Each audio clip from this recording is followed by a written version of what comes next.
What's up, guys? This is Rob Will, and you're listening to The Briefcase with Casey Holdahl. Greetings, Blazer fans, and welcome to The Briefcase, presented by Spirit Mountain Casino. Episode 171 of The Briefcase, presented by Spirit Mountain Casino. I'm your host, Casey Holdahl, and it has been a very good week of training camp, very good first week of training camp for your Portland Trail Blazers. It seems like everything is running fairly well down in Tualatin. Work is getting done, being done efficiently. We'll talk a little bit about training camp so far at the practices in Tualatin. We'll discuss Shaedon Sharpe and Hansen, both players playing very well during training camp. And we'll talk about Jrue Holiday getting the scrimmage winner and Shaedon Sharpe winning MVP once again at the Toyota FanFest on this edition of The Briefcase, presented by Spirit Mountain Casino. Well, while it can be a little bit difficult to figure out exactly how successful a training camp is, which is actually why I wrote a story about asking players and coaches about what actually does make for a successful training camp. By all accounts, things are going very well down in Tualatin as the team prepares for the 2025-26 season. First week of practices, squared away. Team feels like they've really gotten stuff accomplished. They focus mostly on defense to start, and now they've started to put in more of their offense. It's going to be somewhat of a different offense this season. More motion is kind of what the top line explanation of what the differences are from an offensive perspective this season. Defense just building upon what they've already been doing. They've, as I mentioned multiple times, they've been getting better and better and better, more consistent as a defensive team the last 3 seasons, finishing 16th last year in defensive efficiency. I believe maybe in the last half of the season they were maybe second in defensive efficiency. So they're just building off of the good things they've already been doing on that side of the ball. But they're also introducing some new offensive concepts, as I mentioned, a bit more motion it sounds like this year. A bit more cutting, a bit more moving without the ball, and it seems like it's working pretty well. I've gotten to watch a few practices down in Tualatin, and while I can't pass along too much of any specifics, what I can say is that it's looked very efficient, very clean. It seems like they're really getting things accomplished. I've actually noticed improvement from day to day already, which at training camp, I think is basically all you can really ask for is the team making progress? Are they improving? And to my eyes, it absolutely feels like they have made improvements through this first week of training camp. I think that's been great to see. Again, defensively, really and we've shown some videos and we've had some behind the scenes videos that if you haven't watched them yet, I would absolutely suggest you do. Chauncey Billups running the first practice, then assistant coach Nate Bjorkgren kind of taking the reins and doing the second practice. I mean, all the coaches work every practice, but kind of being in charge of maybe some of the top line issues they're trying to get to on a day-to-day basis. I feel like you can get a real good sense of how the team is playing, and again, the intensity that they're bringing to training camp. I feel like, I've been doing this for a long time, and I've seen some pretty good training camps and some training camps where you're like, boy, this doesn't really feel like it's running super well, or maybe just a little bit loose. This training camp has been very tight. Like I would say efficient is kind of one of the things I've noticed the most. They're only going once a day. They're not doing 2-a-days, which I think most of the league has kind of transitioned out of the idea of doing 2-a-days. It used to be that, most guys didn't play during the summer. So the first week of training camp was just like getting guys back into game shape. Nowadays, basically if they're not playing regularly during the summer, they're at least working out regularly during the summer. A lot of guys are coming back at least a month before training camp starts to get in runs and get into shape.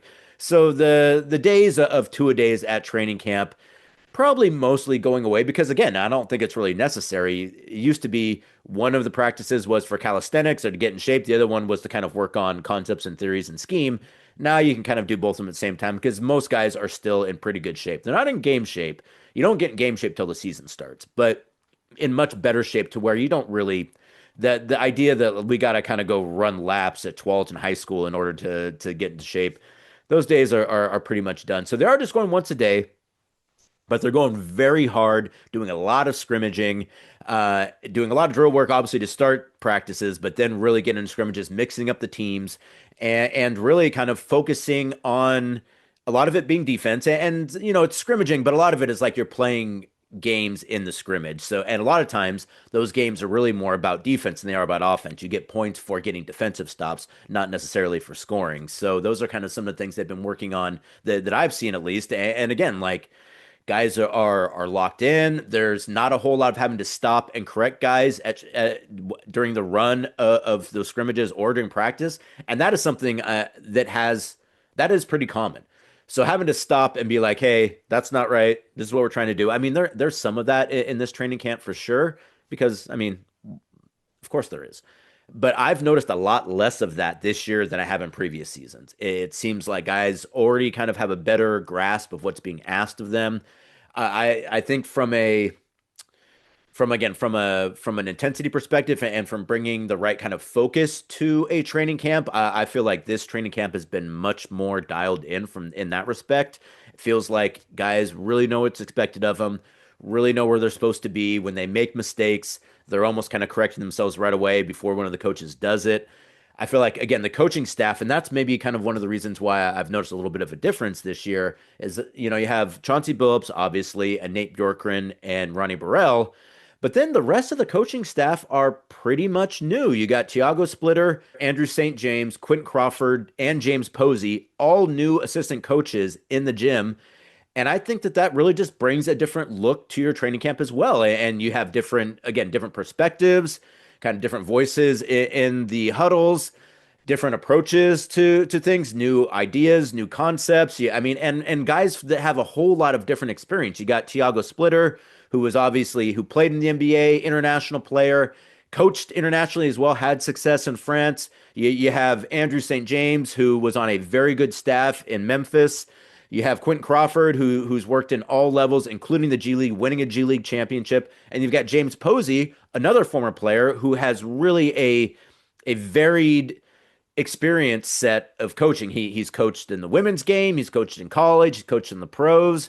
So I think part of the reason why it feels like this training camp to me, it just felt a little bit different and in a very good way. I think part of that is because the coaching staff is a bit new. And again, I just think you bring a different energy to your training camp, especially when you have a lot of new coaches. You have a number of new players as well. Obviously, I think having Jrue Holiday, I think, is really a tone center for your training camp. I mean, like a guy who's been through it all, who's got so many years in the league, coming in and really, I mean, it's not like he's out there having to like tell guys what to do or have some kind of iron fist. But I think when you have a player like Jrue Holiday who is bringing a certain level of professionalism to training camp, I think it makes everyone else want to fall in line there as well. I think obviously, the addition of Hansen has been a great addition and gives him a different look and a different feel at that center position. Being able to have Donovan Clingan and Young Hansen both go up against each other every single practice, I think is going to be super beneficial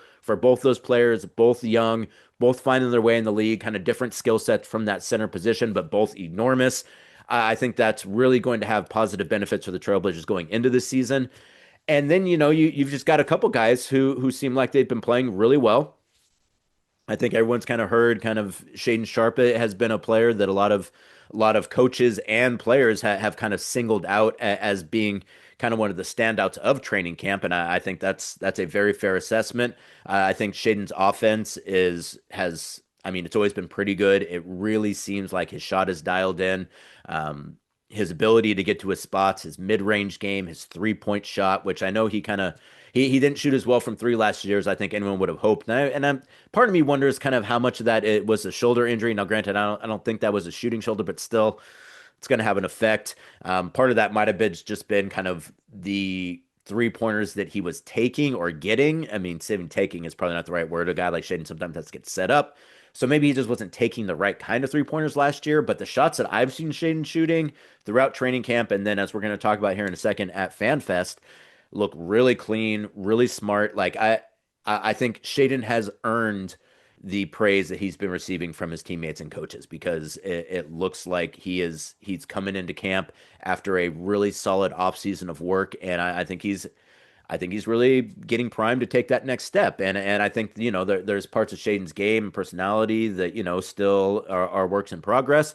But I think you're really seeing something out of Shaedon, and I think it really is cause for optimism going into this next season. I think Donovan Clingan has looked great, as you guys probably saw maybe at Media Day and at FanFest, has really slimmed down, really able to get up and down the floor a bit better than he was last season. Confident, playing with an edge too, kind of.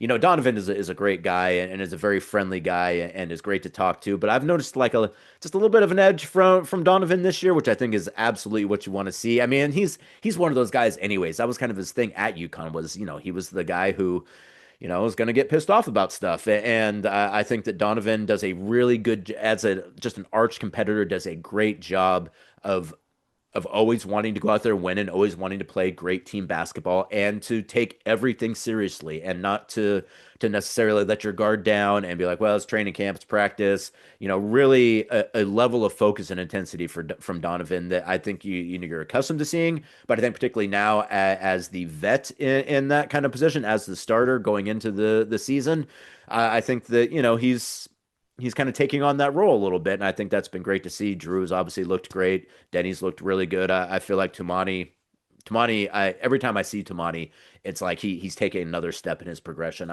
He looks so confident out there offensively, just still an absolute demon on the defensive end as well.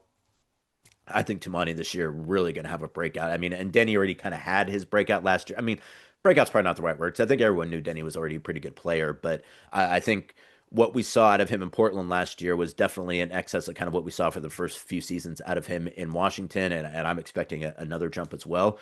And I'm going to go ahead and throw in Hansen there as well. I feel like Hansen has really played well throughout training camp. And the thing I would say about Hansen is kind of the same thing I said at Summer League and particularly the games. And one of the things that I was hoping to see and that I did see is that there's never been a time that I've been watching where it looked like Hansen didn't belong out there. As a 20-year-old, as a 7'2" center, as someone who's learning the language, as someone whose professional basketball has been played in China thus far. I think there's a lot of things there to say, like, well, yeah, maybe that worked there or there, but how's it going to look here? And to my eyes, there's never been a time where I was like, oh boy, he's really struggling out there. This might be going too fast for him, or this might be a little bit too physical for him. That has not been my read on the way that I've seen Hansen play at all. He's done a great job of taking coaching. It really seems like his understanding is getting there. Shout out to Hansen too for trying out just a little bit of his English during his media session a few days ago. He's already trying out much more of his English than I've tried out of my Mandarin. So shout out to Hansen for that. Also shout out to Chris, the interpreter, for doing a great job helping us understand kind of and get the point across of what Hansen's trying to say and vice versa. I just feel like Hansen's played really well. And it's just made me more optimistic about the opportunity he's going to have this year to play. And I mean, again, Chauncey Billups saying at Media Day that he expects Hansen to play. Chauncey is not a guy who is necessarily going to give out a lot of praise to rookies unless they earn it. He is not a guy who is going to make statements about playing time unless guys earn it. And the fact that he, after, even seeing offseason workouts, was like, yeah, I would expect Hansen to play this year. Like, and then kind of from what little I've seen at training camp, that would absolutely be my read as well, is that he is going to play. He is playing the backup center minutes when they're having scrimmages. As I mentioned, he's on one side, Donovan's on the other side. So you assume that going into the season, I think Rob is obviously still a wild card there. I think, I don't believe that Rob has been cleared for full contact yet. And if that happens before the start of the season, then I think, you probably have a conversation to have there, or at least potentially another player to factor into that. But as of right now, it seems like that Hansen is the backup center, which would mean that he was going to be playing significant minutes in the NBA this season, his rookie season, as a 20-year-old. So we'll see how that goes. But I would absolutely say that Hansen's looked really good. I think his shot has looked great. I think, as we saw at FanFest, which we're going to talk about here in a second, his ability to put the ball on the floor, get to the rim, finish with either hand. It's not exactly, it's not the quickest thing you've ever seen in the world, but, for a 7'2" dude, like, it's some pretty fluid moves, really understands how to use his body, understands, that he doesn't have to do it necessarily with speed, that he can do it with, footwork. And Donovan had mentioned, that Hansen had really good footwork. That would absolutely be my read on the situation as well. So, again, really just a very positive training camp so far for the Trailblazers. I think, to my eyes, there's really no one that's looked bad. And a lot of guys who have looked pretty good. And again, guys who seem like they're picking up right where they left off after a pretty successful end to last season. Now, granted, wasn't necessarily successful in terms of, always getting wins and getting into the play-in, but at least from the brand of basketball, the way that they were playing, I think how they finished the season definitely feels like they've been able to continue that at training camp. And, again, I just think that's a really good thing for this team going forward. And, you lament that Scoot's not out there, because if you also had Scoot Henderson, I think that gives you another guy who you'd feel real strongly about. Dame is obviously at practice, not going through practices as he goes to his rehab, but at least having the guy in the building, that's always a great thing. So again, just a real positive training camp for the Portland Trail Blazers so far. And, they're a week into it, and the preseason starts on Wednesday versus the Warriors down in San Francisco. I will be at that game, so check out trailblazers.com. Actually, that game's going to be on television as well. It's going to be on KATU 2.2, Blazer Vision, and 1620 a.m., so a chance to watch some preseason games as well, which should be pretty fun. I'm really looking forward to it. Again, I feel like they've done a really nice job doing what they need to do so far at training camp. I know they're going to do that for the next couple of days. They'll have practices. I don't know if they're going on Sunday. They'll have practice, I would assume, on Monday and Tuesday before flying out Tuesday afternoon to San Francisco to play on Wednesday night in San Francisco versus the Golden State Warriors. So a few more practices before that first preseason game, but all indications are that the Portland Trail Blazers 2025 training camp has gone very well thus far. Well, hopefully you're able to make it out to the Toyota Fan Fest on Saturday at Moda Center. But if not, Black did best gray in the inter-squad scrimmage, 43-42 game scrimmage, I should say. Went down to the wire. Jrue Holiday getting a floater with about 2 seconds left in order to secure the victory, which I think goes to show what kind of player Jrue Holiday is. Handling the ball late in a scrimmage, knowing what he needs to do in order to get a win, knows when to get to the basket, knows when to put up the shot to leave just enough time on the clock to where the other team maybe has a little bit of a chance, but not really much of a chance. So nice work there, Jrue.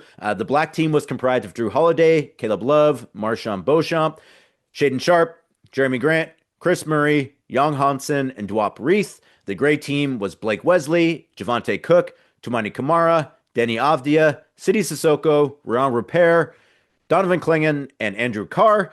Now you look at that and you say, like, well, it seems like Black had more talent, at least offensively.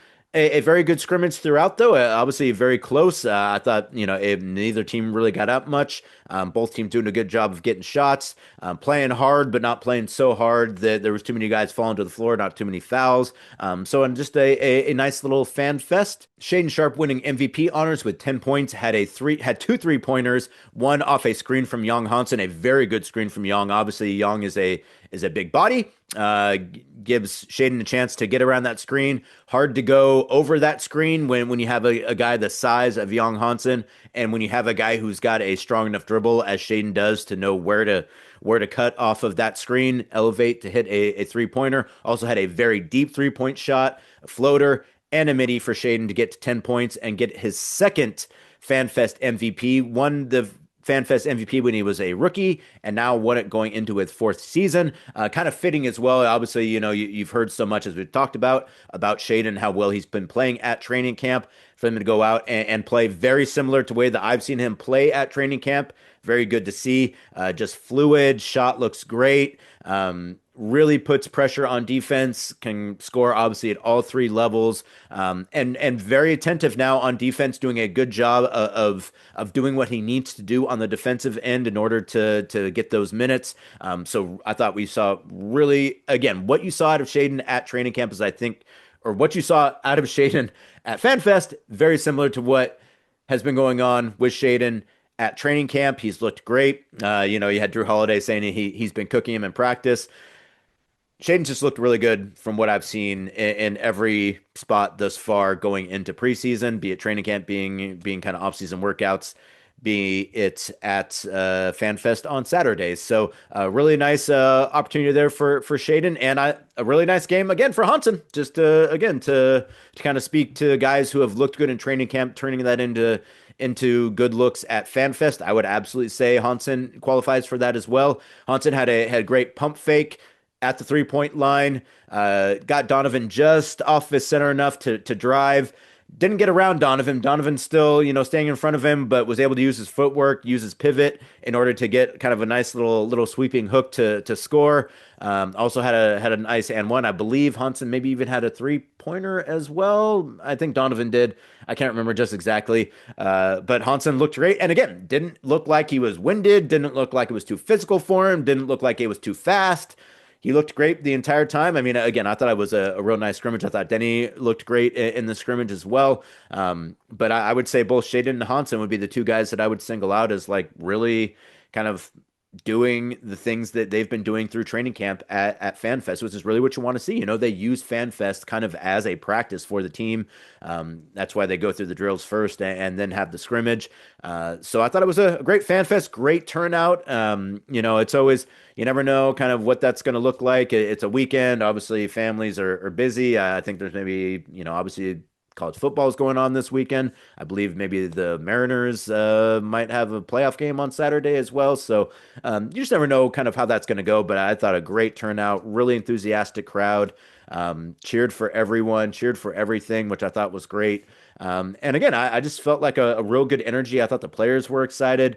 Both Hansen and Caleb Love, I thought did a very good job during the dance portion of FanFest, which is always the closeout of FanFest. Though I will say too that Dame kind of cut him a break. Damian Lillard obviously kind of running that thing as someone who knows what that's about. Didn't let it go on too long. There's been FanFest where it seems like things kind of started to drag out a little bit towards the end. Now maybe it's just because there's only 2 rookies on the team this year, but I thought it was more like Dame was like, no, I'm not going to put these guys through too much. You got Caleb Love obviously who played I think 4 seasons, maybe 5 seasons in college, so he's a little bit older. You got Hansen who is just making his way here in the States.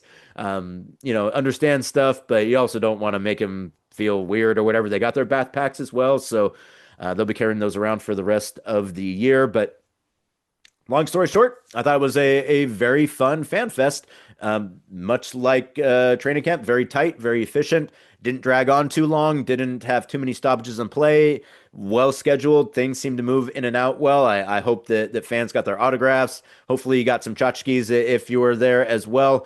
We didn't stream or televise it, so just a reminder that if you want to get first look at this team, FanFest is the place to do it, but you got to do that in person. So a very good FanFest, a nice way to cap off the first week of training camp for the Trailblazers, leading into, as I mentioned before, their first preseason game on Wednesday versus the Golden State Warriors. 7 o'clock start time on KATU 2.2, Blazer Vision, and 6:20 a.m. I'm really glad we're televising that. Should be interesting. I think the expectation is there's going to be a large crowd there for Hansen as well. So that'll be cool to see. But really, more than anything, it'll be cool just to see how well the Trailblazers look with Jrue Holiday. Who gets the start? I don't know that's really going to matter necessarily in preseason. I know a lot of the conversation for people is who's going to start between Shaedon and Jeremy. We will see on Wednesday. Again, maybe he won't start either one of them just to kind of keep that mystery going. But I know that's kind of the I won't say the last piece of the puzzle, but kind of like the main part from a roster lineup perspective that people are interested in. I know obviously people have a ton of hopes pinned on Shaedon, but I also think too that this is going to be a real bounce back season for Jeremy. So I'm curious to see which direction Chauncey goes on that one, and you will be able to watch that game as well, which if you weren't able to go to FanFest, seeing the preseason game versus the Warriors, who I'm guessing probably the Warriors maybe like, you figure at this point, guys like Steph and Dre, like how much are they going to play in preseason? So that might give you a little bit more of a chance to kind of see the younger Blazers and see where they're at right now, rather than kind of having those guys go up against 2 Hall of Famers.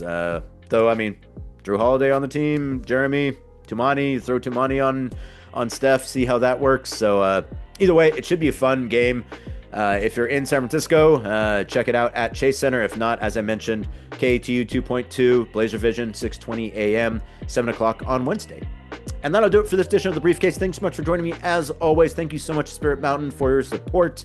I will talk to you later on in training camp, potentially before we head out for the preseason game on Wednesday, which I will be at. And if not before that, definitely right after that preseason game to recap it. Either way, plenty more content coming from Trailblazers training camp and preseason. New edition of the Blazers Balcony with Brooke Olzendam next week as well. We did record our first edition in a while last week. If you haven't listened to that, go ahead and dial that up. Give it a listen. We'd really appreciate it. Thanks so much for joining me. As always, we'll talk soon. Go Blazers.